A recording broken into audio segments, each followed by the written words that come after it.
They've been in business since 1987. They're not just a lumber company, they also have landscaping materials, including river rock, railroad ties, and treated landscaping timbers. They also have additional services such as key cutting, screen repair, glass cutting, and delivery to job sites. They're open Monday through Friday from 7 until 4:30 p.m. and Saturday from 8 until noon. That's the Franklin County Lumber Company. Give them a call at 967-3856. The loss of a loved one can test a family's strength. At this difficult time, it helps to focus not on loss, but on life. We were overcome when we lost Dad, but we wanted a positive way to remember his life. A funeral service can be all you want it to be. When you talk to us, we offer a wide selection of plans and options to fit your needs and their legacy of life. Watson North, Funeral Home, Cremation Center, and Memorial Park.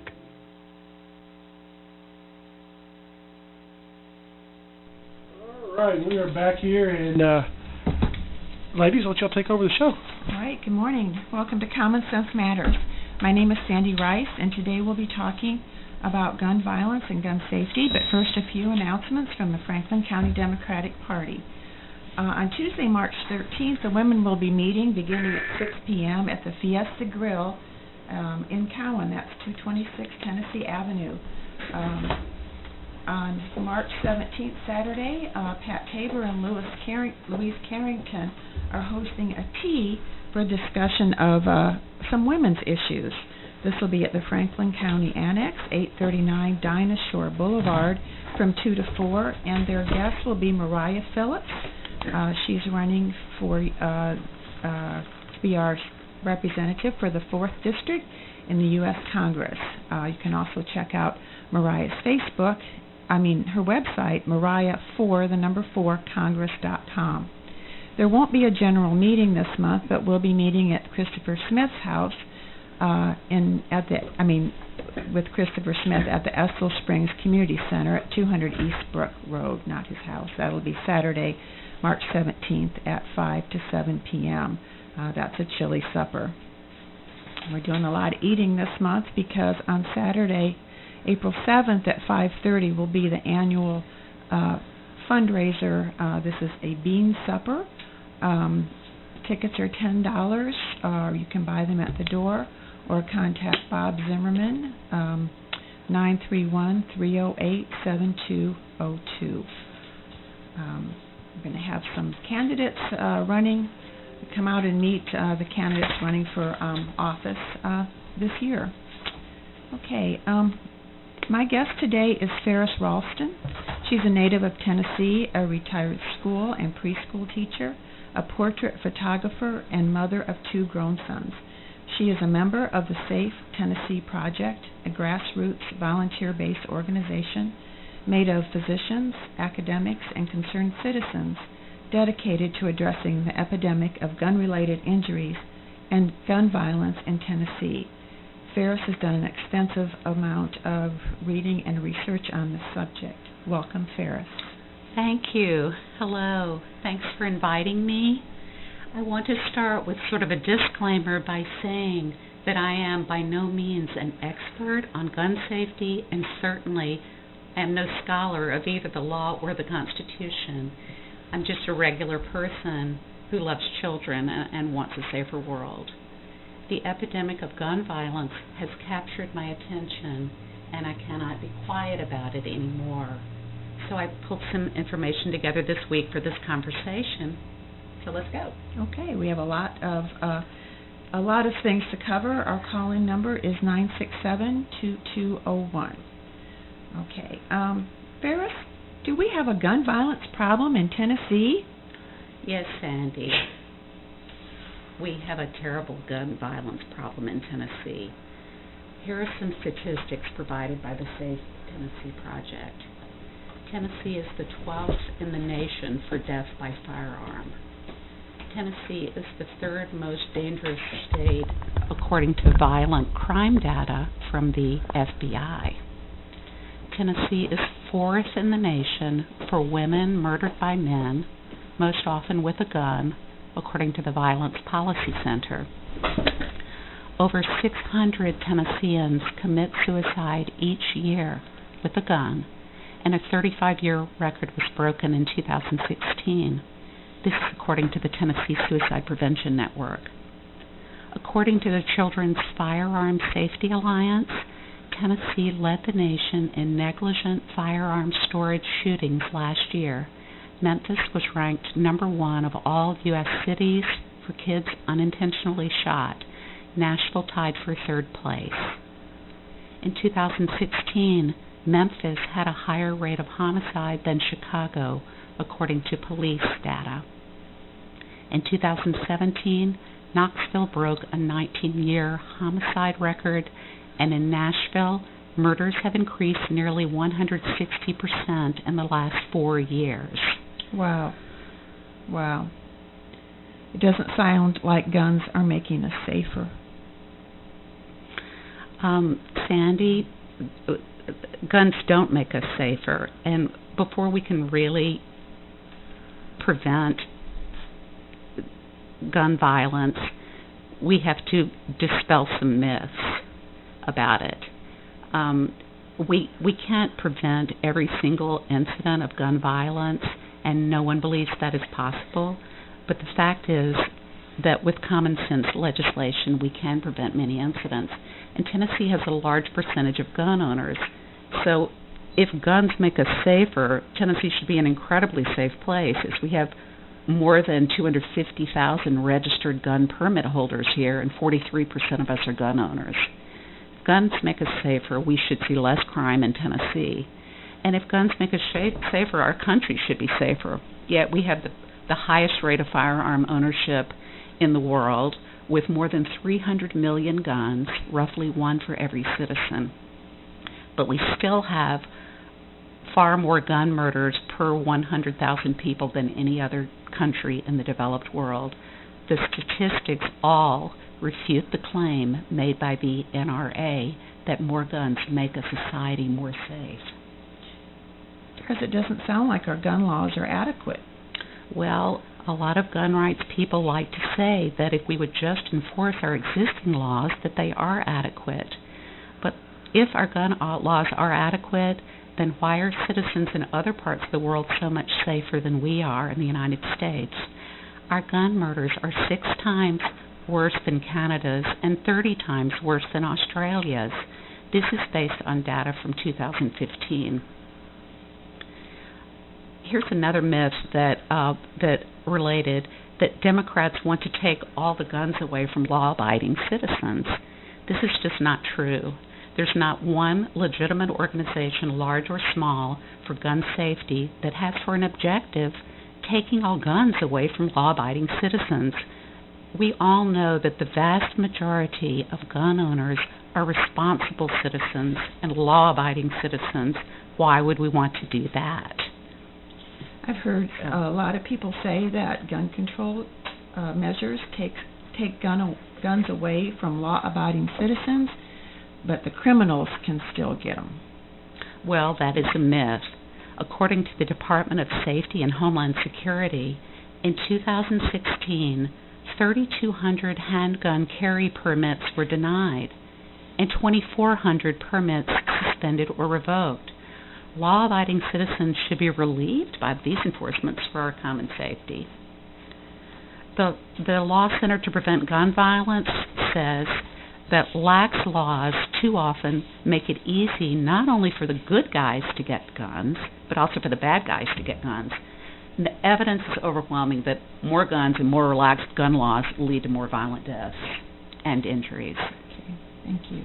I don't know if you want to wade in to any comments about the Second Amendment. I know that that's very complicated and debated at all levels.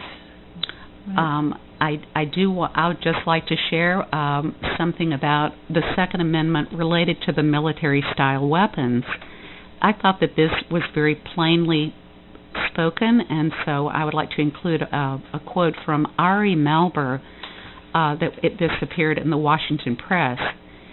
And I quote, "The Second Amendment does not apply to the AR-15. It does not apply to assault-style rifles. It never has. Congress may legally ban those weapons without touching the Second Amendment. That is a legal fact. it is hard for politicians to explain why, as a policy trade-off, it is more important to make it easy to own AR-15s than to restrict their use as weapons of mass murder.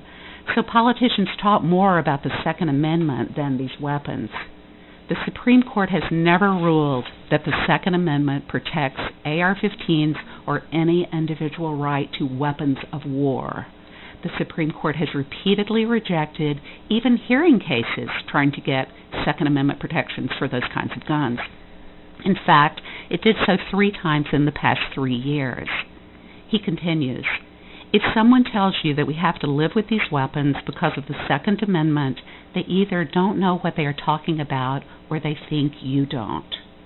In the Heller case, Justice Scalia, the U.S. Supreme Court, wrote that the government can regulate dangerous and unusual weapons. Certainly, no one can dispute that these are dangerous weapons. That's true. We also hear a lot about mental illness as a factor in gun violence. Well, mental illness is not the root of most cases of gun violence, although it does pose an increased risk for suicide. Experts in psychiatry agree that people with mental illness are rarely violent towards others and are more likely to be victims of violence. If you consider that we likely have no more mental illness than other developed countries, then why do we have exponentially more gun violence? In the Journal of Public Health, Dr. Jonathan Metzey, a psychiatrist from the Vanderbilt University Center for Medicine, Health, and Safety, says, quote, better predictors of violence are things like alcohol or substance abuse, past history of violence exacerbated by relationship issues, and altercations and major life changes. He says that, quote, improved background checks and elimination of gun shows and online purchase of guns are better solutions. In a recent interview on All Things Considered on NPR, Dr. Metzey said, there's not much more that the mental health field can do to prevent potential mass shooters, since the best predictive factors fall out of the scope of the medical field. According to Dr. Metzey, there's no psychiatric diagnosis that's aligned with harming other people, let alone shooting people. And the diagnoses that get thrown around in the aftermath of these horrible crimes like schizophrenia or depression and other factors like that, these diagnoses are not aligned with violent attacks toward other people. And in that regard, there are also no tools that psychiatrists can use to say this person with a mental illness is going to harm somebody else and this person is not. You mentioned suicide both in the statistics and talking about mental illness. I've heard that if someone is going to commit suicide, there's nothing you can do about it. The availability of guns in a community is an important determinant of suicide attempts by gun. In January of 2013, the National Journal of Public Health presented an article on the impulsivity of suicide. One study cited found that 40% of suicide attempt survivors in 2 large consecutive series contemplated suicide for less than 5 minutes before the attempt. It seems that suicide many times is an impulsive act, so that limiting access to methods is one of the best suicide prevention efforts with evidence. Easy access to guns contributes to the ghastly suicide rate. We have a phone call. Okay. WCDP, you're on air. Yes. First off, guns do not harm people at all. They never have. I've carried a gun on my hip for going on 7 years now. It's never harmed me or anyone else. Criminals are going to get guns one way or another. They are going to continue to do evil acts because it's in them. It is evil. It's satanic. You're not going to stop this by stopping guns, because that person's going to grab a truck and he's going to run it into a building, or he's going to do a Timothy McVeigh. Maybe we should outlaw knives also, considering there was 9 people stabbed yesterday in another country. It makes absolutely no sense. It's the people. It's the violence. It's evil. It has nothing to do with a gun because hammers kill just as many people as guns do every year. Y'all have a good day, and please think with common sense. Okay, thank you for your comment. I didn't hear a question there, and we've addressed a lot of those things in our conversation thus far. So there seems to be a sense that there's a great divide on this issue of guns, and that issue is too wide to ever be addressed in a meaningful way. A study conducted by MTSU indicates a vast majority of Americans and Tennesseans support common sense measures, like expanded background checks that have been proved to be effective in reducing gun violence. So let's talk about some common sense measures that we could hope to agree on. Ferris, what about background checks? Okay, background checks, that is huge. That is by far the most, the background checks are the most important gap in federal firearms laws today. We have a big loophole. There is a Fix NICS Act in the U.S. Congress now that applies penalties to government agencies for not reporting to the National Instant Criminal Background Check System. We need to get this done. We need to pass the Fix NICS Act of 2017, and both of our U.S. senators do support this. According to the Giffords Law Center, though more than 97% of the American public supports background checks for all gun sales, and 84% of Tennesseans do, a dangerous and deadly loophole in federal gun laws still exempt unlicensed sellers from having to perform any background check. With this loophole, guns easily find their way into the hands of illegal buyers and gun traffickers, dramatically increasing the likelihood of gun murders and suicides. Although federal law requires licensed firearms dealers to perform background checks on buyers, it does not require unlicensed sellers to do so. A 2017 study estimated that 42% of U.S. gun owners acquired their most recent firearm without a background check. The value of background checks should not be underestimated. It's backed by solid evidence. In 2016, the TBI reports that over 20,000 firearms transactions were denied and 551 wanted persons were identified by the background check. The Safe Tennessee Project says, if we close the loophole and stop the private sales, the online sales, and the unregulated situation at the gun shows, this would be a great improvement. We could authorize civil action against any person who sells or transfers a firearm without a background check when the firearm is used and results in injury or death. Here is a final statistic that is compelling and supports the background checks. The Brady campaign, named after the assistant to President Reagan who became permanently disabled after the gunshot wound during an attempted assassination, states this: with expanded background checks, there is a staggering 48% fewer shootings of police officers, 48% fewer suicides, and 46% fewer women shot by intimate partners. One pillar of an effective background check is in the works in D.C., and we need to make sure that is passed, that the Fix NICS Act is passed. In Tennessee, we have the instant check system called TICS, which is designed to work in concert with NICS. But there are still parts of the Brady bill that are violated by the state of Tennessee, and the violations specifically pertain to handguns. Right now, there are states that are doing a great job of making sure that felony records, domestic violence convictions, and mental health records get into the NICS, and there are some states that submit nothing. There are actually some states that require no permit or background check at all.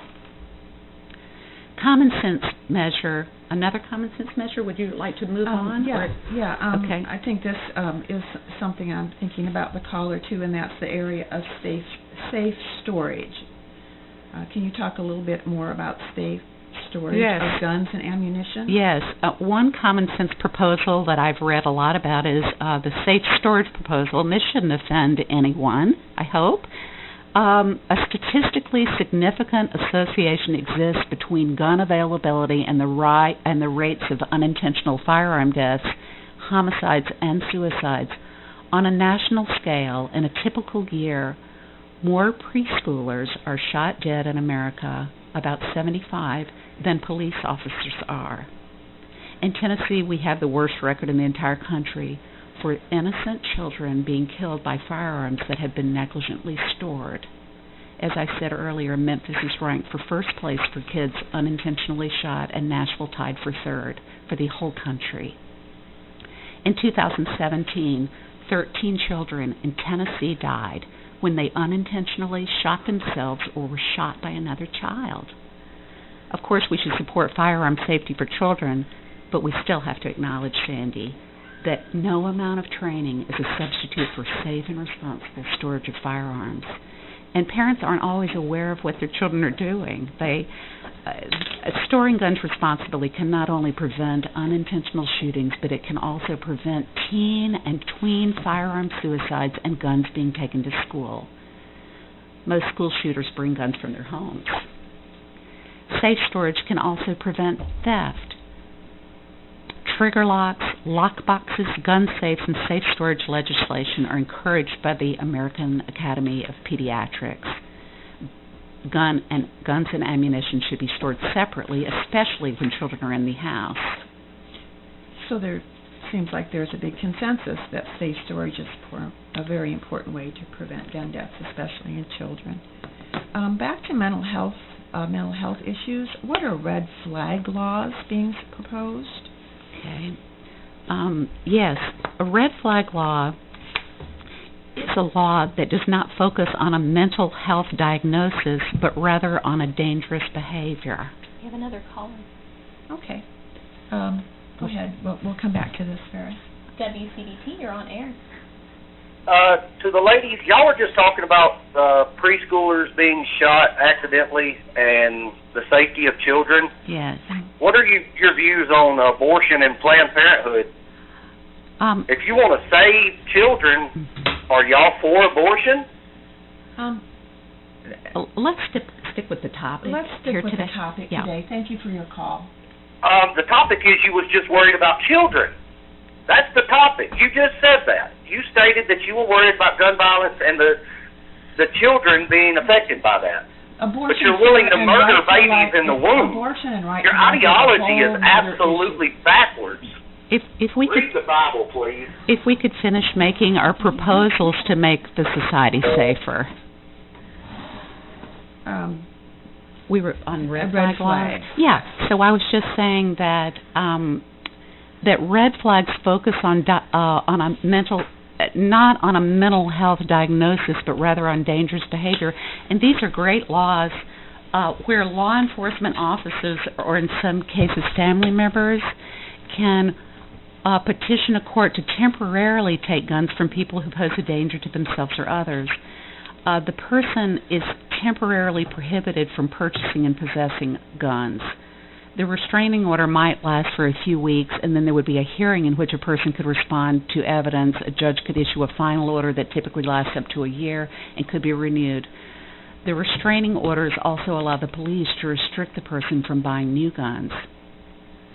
A nationwide study of mass shootings from 2009 to 2016 revealed that in at least 42% of those incidents, there's documentation the attacker exhibited dangerous warning signs before the shooting. We all are familiar with the 19-year-old who is suspected of shooting and killing at least 17 people at a high school in Parkland, Florida in February. He, according to media reports, he was known to have firearms, and his mother had contacted law enforcement on multiple occasions. Unfortunately, Florida does not have a red flag law. As of February the 15th of this year, 5 states have red flag laws in place, and these are pending in 18 other states and in D.C. Tennessee should have this law, but it has not been introduced. What about increasing the age for purchase of weapons from 18 to 21? Well, the Safe Tennessee Project's position on that is this. Quote, we want the age to purchase long guns raised to 21. if you can't buy a beer, you should not be able to purchase rifles or shotguns. I don't think you can buy a lottery ticket either. Okay. Okay. What about gun shows? Gun shows. Okay. We need to have tighter... Look, these common sense proposals that I'm making for the listeners out there, these are proposals. These are just not my personal ideas. These proposals carry the weight of recommendations. These are actually just recommendations of many safety groups around the country. So I have just compiled these and brought these together. Okay. The common sense measure that we're talking about now is tighter enforcement of laws on straw purchases of weapons. Okay, a straw purchase occurs when a person with a clean background intentionally buys firearms for prohibited persons and thwarts the background check. So that way firearms are funneled to criminals, domestic abusers, and gangs. According to the Bureau of Alcohol, Tobacco, and Firearms and Explosives, the ATF, straw purchasers represent a significant overall crime and public safety problem. A federally licensed firearm dealer is an FFL. So in New York City recently, some officials conducted their own investigation. They went to gun shows across the United States to test if FFLs would sell to someone who appeared to be a straw purchaser. They found that 94% of FFLs approached by investigators willingly sold to apparent straw purchasers. So why not just enforce the existing laws? Congress does not allocate enough money for the ATF to do its job. So it would follow that it would be common sense that if Congress does not allocate the money, then the gun shows should be discontinued. What about banning weapons used in these mass shootings? Okay, there's so much talk about that now. According to the Safe Tennessee Project, almost every single mass shooting in the country is committed with a weapon that is specifically designed to kill many people quickly. These weapons belong in the hands of soldiers, not civilians, many of whom may be teenagers and many of whom may not even have undergone a background check. No one has any idea how many assault rifles are in circulation. Those numbers don't exist because there is no national registry. By law, we are not allowed to have a national registry, according to Jan Kemp, spokeswoman for the Bureau of Alcohol, Tobacco, Firearms, and Explosives. Are AR-15s assault weapons? There's a lot of conversation about that. The defenders of the AR-15 say, quote, so-called assault weapons like the AR-15 aren't actual assault weapons because they can't shoot more than one bullet per pull of the trigger, just like every other gun. End of quote. Yet average shooters of the AR-15 can usually fire 45 to 60 rounds per minute while maintaining some degree of accuracy, and with the accessories, many more rounds than this. Of course it is an assault weapon after it is converted into a machine gun. Even before it is converted, it is a very military-style weapon, and Congress has not regulated the accessories for it adequately. The devices I'm about to describe show how the spirit of the law is violated again and again by manufacturers of accessories for the AR-15 and its cousins. According to the Everytown for Gun Safety organization, there are almost no actual machine guns, and their possession is in most cases illegal.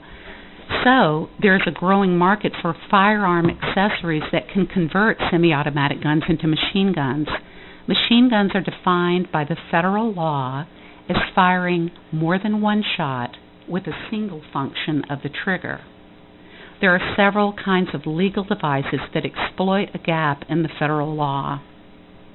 All of the devices are legal because they speed up the rate at which the trigger may be pulled rather than creating multiple shots with a single pull. The most widely discussed is the bump stock. This accessory harnesses the recoil of a semi-automatic firearm such as an AR-15 to fire several shots in succession, mimicking automatic fire. Bump stocks enable a shooter to discharge 400 to 800 rounds per minute. And one distributor, Slide Fire Solutions, advertised that their device enabled a shooter to unleash 100 rounds in 7 seconds. So a person could use this for 7 seconds, put on another large capacity magazine, and do it again and again. The bump stocks are relatively inexpensive, costing anywhere from $100 to $400. Other devices that exploit the federal definition are reset triggers and cranks. These are widely available for $50 to a few $100s. But look, the whole point of these devices is to make machine guns from semi-automatic weapons. They have no sporting purpose.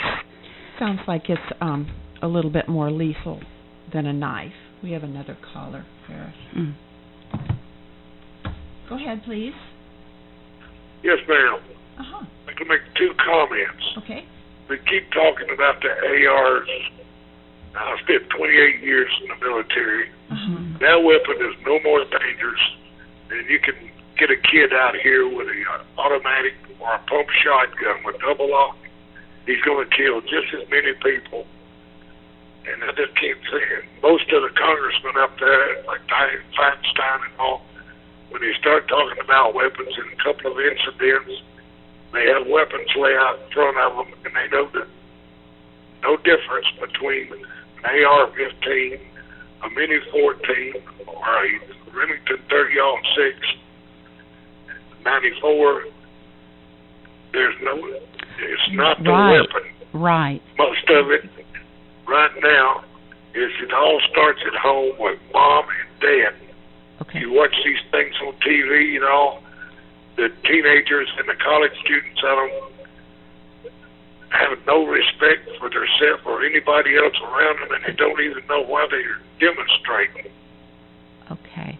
Well, thank you for your call. Yeah. We'll respond. Thank you. I would like to respond first to what you said about it's all about the home place. We live in a developed country, and like all the other developed countries, our children play video games. They have parents with 2 jobs that where parenting is challenging, and maybe a child rearing isn't what it used to be. Of course it isn't. But in other countries, we don't have these gun violence rates. We don't have nearly the gun violence rates in other countries. So I think you have to look at that. And then in terms of the other guns that are out there, I am aware of that there are a lot of guns that are very, very dangerous. And really, people like you, with your expertise, could be part of the conversation about, why don't you get involved and help the legislators to understand which ones do need to be limited. I take your point. Okay, thank you. Another thing that we hear a lot about is arming the teachers. This is a big controversy in Florida. I know that there are some states that do, some communities, especially rural communities, that the teachers have guns in ammunition boxes. Okay. Is that a common sense measure? Educators are against this, and we should listen to them. They're the experts. Most public school districts don't have enough funding to hire all the nurses, counselors, social workers, trauma specialists, truant officers, teachers' aides, and other adults they need. In many public schools, if not most, teachers fill these roles. Now we also want teachers to be armed bodyguards. The National Rifle Association... Oh, let's just back up for just a second. We have another caller. Okay. We're very popular today, Ferris. Oh. I'd like, before we take that call, could I just finish answering that question? Oh, sure. Yeah. I'm sorry. Yeah. If you want to make schools safer, the proposal is that if you want to make schools safer, deal with the military-style guns. Buy them back. I read an account of a school teacher who describes the drills and learned that some children are so traumatized by these that they cry every time one is conducted.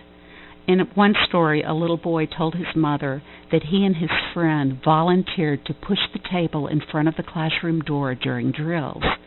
Then he and the other little boy were to come back and stand with the other children at the front of the pack. And as a mother and a former teacher, the idea that a child has to volunteer in advance to essentially sacrifice himself is unbelievable. Tennessee teachers in general do not want more guns in their schools. They just want the military-style guns to be dealt with. I'll take that call. Okay. Okay, go ahead with your question. Well, I've been sitting here listening to you ladies speak, and I realize that everyone is very touched about this situation, as well as any child being killed throughout our country. But one of the stats you mentioned was that the child from Parkland was contacted. The officers, the police, the people of authority were contacted 38 times. Right. That's true. I believe that was the stat you mentioned. Right. About this young man. And yet, each time, nothing was done about him. Was that a fault of guns? Or was that a fault of people not responding properly the way they're supposed to? Look, I don't liberal policies in those counties have stopped that from happening. They have stopped kids from being properly responded to in that situation. Right. Well, I don't know what the answer is about who was, where the responsibility really lies for that. I believe is in the law, because really the child had not committed a crime. And so what recourse the law enforcement and the FBI had, I don't know. But I do know that these red flag laws that many states are implementing now would be an excellent way of dealing with it, since there were so many significant signs ahead of time that child was troubled. With the red flag laws, it wouldn't have happened. It might not have happened. Right. Okay, so let's use your logic. You said the child had committed no crime, so what could they do? Right. We have a Bill of Rights, a Constitution that says that people are not subject unduly to warrants and seizures. Mm-hmm. So if we implement a red flag law, then you are just doing the opposite of what you just said. You are having people flagged who have not been charged with a crime or have not gone through due process. That is part of our Bill of Rights. Well, the states are going to have to make that decision. We have to go through those things before things are taken away from us. Isn't that correct? It is. It's a very tricky matter. It's very tricky. Okay, I don't know. Let's continue in this vein. Who are laws there for? Who are laws made for? To protect the people. To protect people. They're actually there to give us guidelines to say that if we step over this line, this is what's going to happen to you. Correct? Is that a Well, I would fair say they're more than assessment? Guidelines. I mean, who obeys laws? Well, the people try to obey the laws. Look, that's right. Law-abiding citizens obey laws. And criminals don't. Criminals do not. So why does implementing more laws going to help anything? Okay, if you'll just listen to the content of this conversation, I think... I have. You're wanting to add more laws. Okay, look, can we continue with our presentation and get back with you? We'll try to address your questions as we continue. Thank you for your call and comments. God. Okay. Had we finished the school? The school thing? We were about. I think one thing that the caller mentioned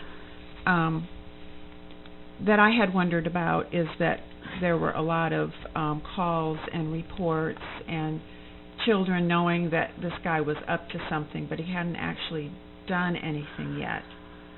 In fact, I think his weapon was legally obtained. Mm-hmm. And I've often wondered, well, then what was someone supposed to do? talk to him or counsel him, or I mean, he hadn't broken a law yet, right? Exactly. And so commit him, call him mentally ill. I mean, that's a big gap, and I think that's for anyone that's a danger. It seems like over and over again. Well, the NRA, we don't know what to do right. if we see something going wrong. Right. I was in an airport. This is a little bit unrelated, but I was in an airport and there was a bag sitting there, and over the loudspeaker they're saying, don't leave your bag. If you see a bag unattended, report it. So I reported it, and nothing happened until the guy came back from getting his coat. So we're asked to be policemen and report things, and then it is a breakdown there. So that's a problem.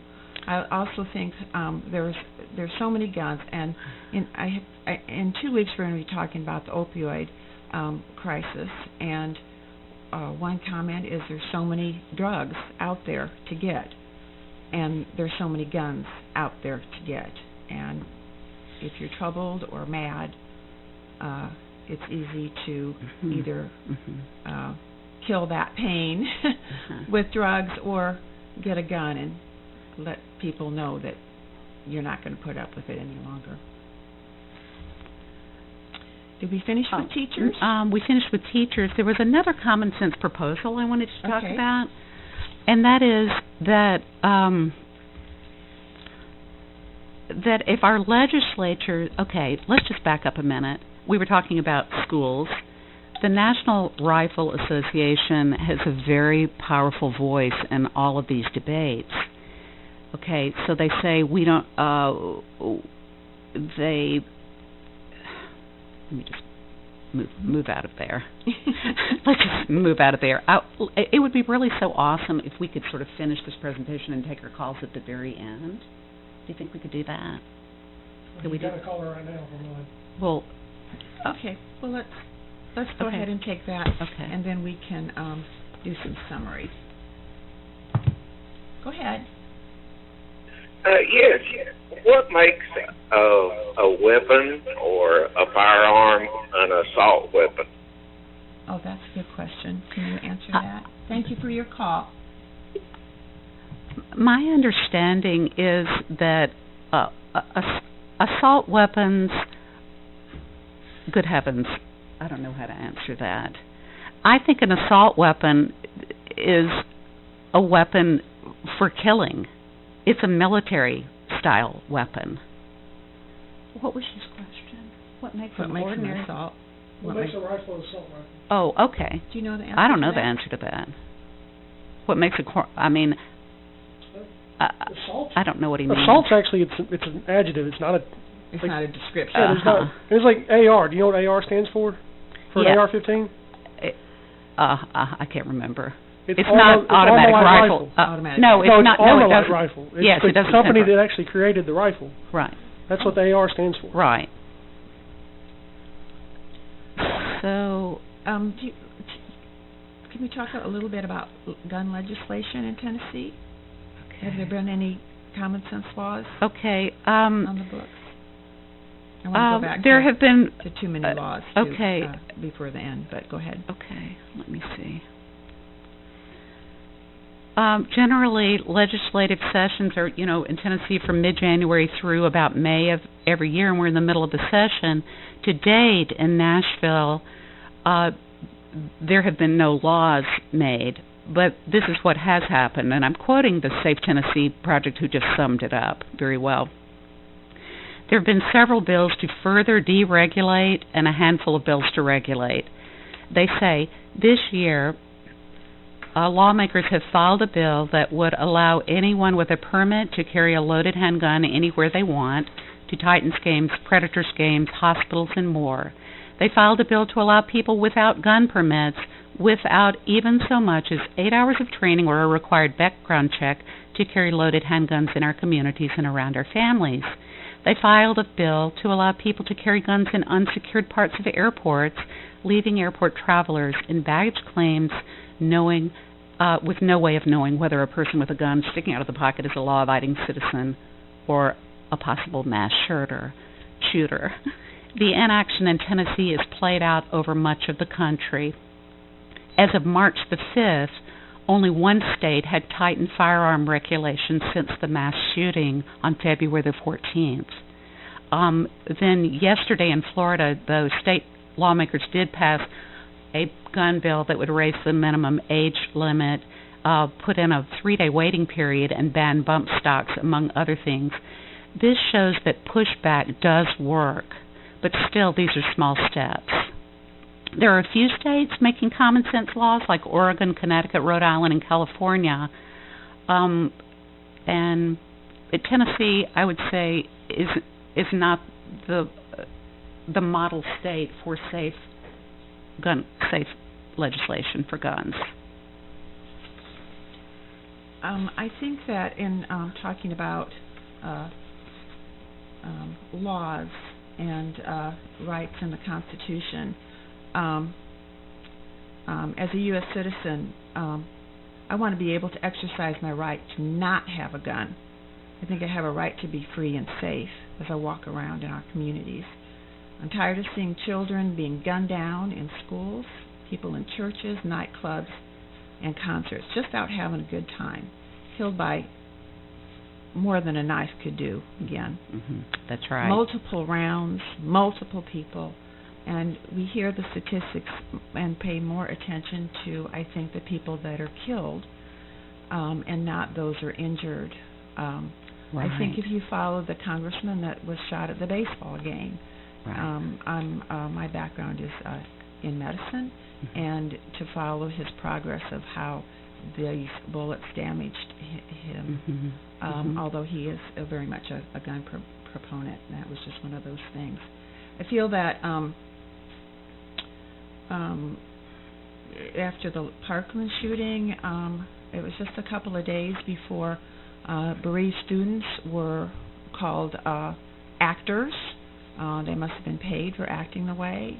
A senator said he was tired of the drama. And overall, survivors have been outshouted by the NRA and its agents.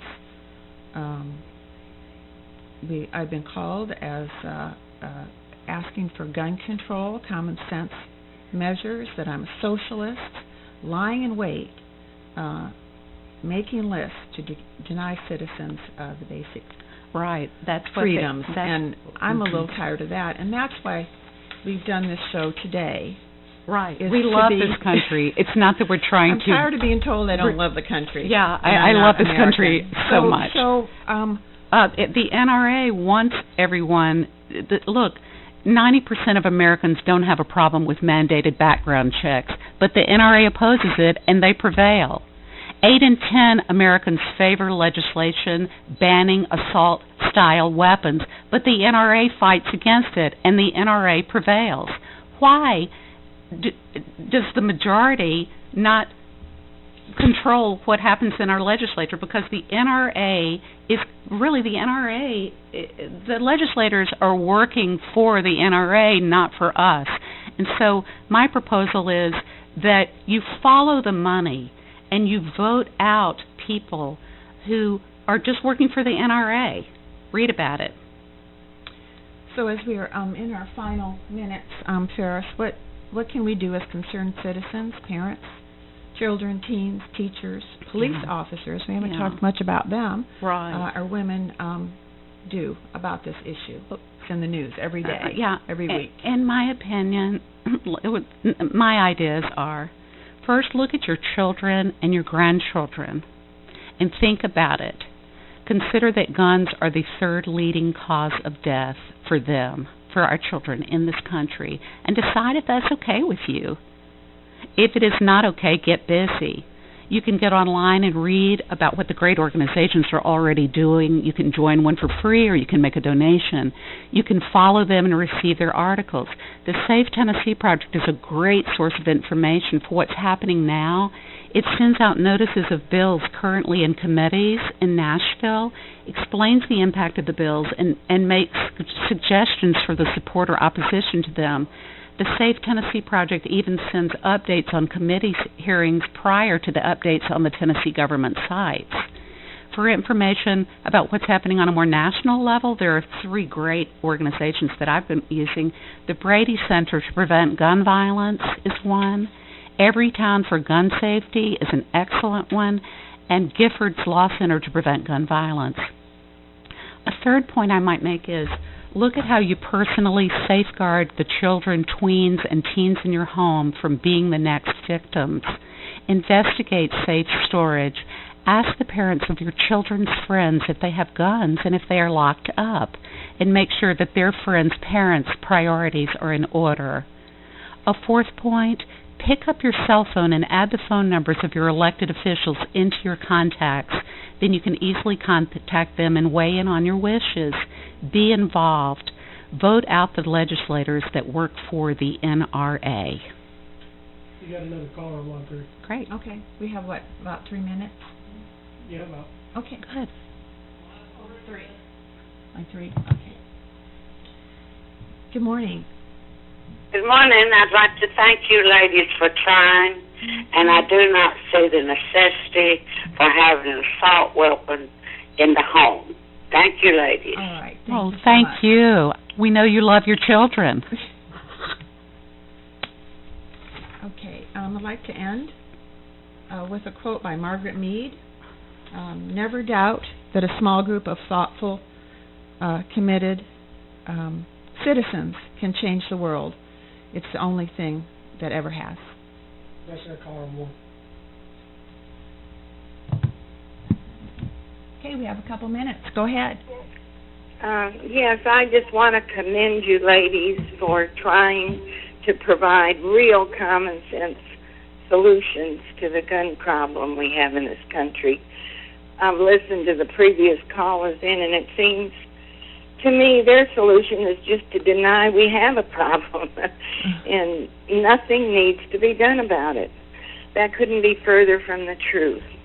I just think they've bought into the NRA tactics that's been going on in the gun industry that has been going on for years and years, that we should be afraid, be very afraid of everybody. And so you need to be armed to the hilt. And everybody knows, and they know, I feel these people that are calling in know, that military assault-type weapons have no place on the sidewalks of our country. They belong in the militia, which is the National Guard, the different various services, the Army and all. They are war weapons. They are not weapons to protect your home. If they wanted protection in your home, would they put a cannon, a rapid-fire cannon out in their front yard? Would that be okay? It seems like there's so many people that have bought into this pitch that the gun industry, all they're doing is raising money for their playing the best of the 80s. And the NRA is pimping for them. That's all they're doing. And when you join the NRA, you'll have no recourse when something happens to your child. And all you're trying to do is, and all I'm trying to do, and the different people are trying to do, is protect our citizens. And we don't protect our citizens with everybody walking down the street with an AR-15 or whatever the other numbers are for all those military-style weapons and rapid-fire ammunition. And I praise both of you for having the courage to get on the radio. Well, thank you. It is sort of scary. Citizens. Thank you so much. Thank you so much. All righty. Whew. That concludes. Are we done? Common Sense Matters for today. I'll be back in 2 weeks to talk with Stephen Mason to talk about the opioid epidemic. He is with the Tennessee Save a Life and the Franklin County Prevention Coalition. That is on March 22nd at 8:10 a.m. on WCDT 106.9 FM, 1340 AM. Thank you.